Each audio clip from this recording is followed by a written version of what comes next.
NASA just finished building its next flagship telescope. The Nancy Grace Roman Space Telescope is designed to find Earth-like planets 100 times faster than Hubble. But there's a problem nobody saw coming. The space it's looking into isn't dark anymore. And that might mean we just built the last great space telescope that will actually work. On November 25, 2025, engineers at Goddard Space Flight Center fitted the last two pieces together. After years of development, there it stands, complete, ready.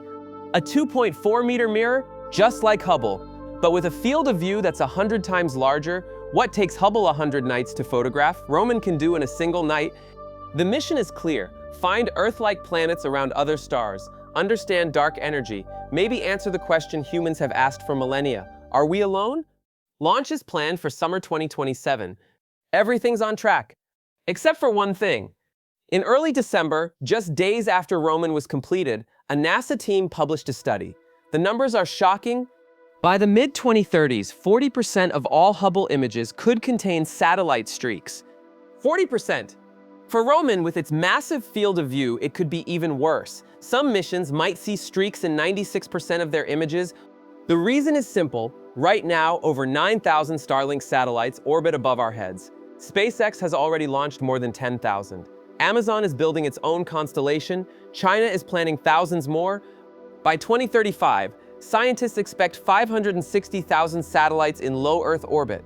560,000 reflective objects constantly flying through the frame. You might remember the night sky of your childhood.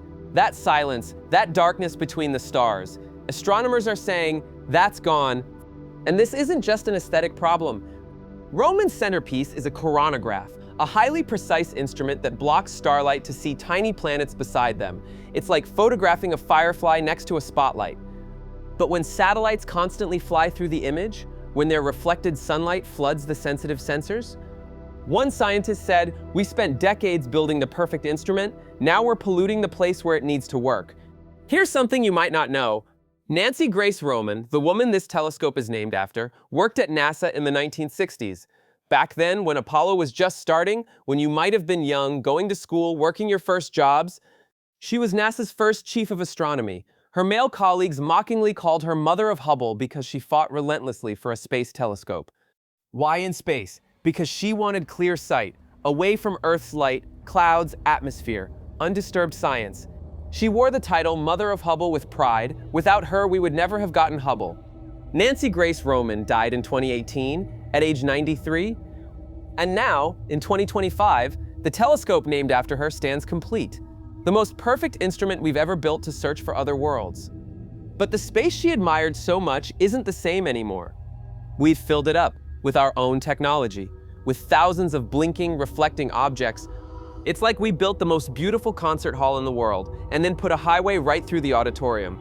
Don't get me wrong, these satellites bring good things too. Internet to remote areas, communication in emergencies, connections where there were none before.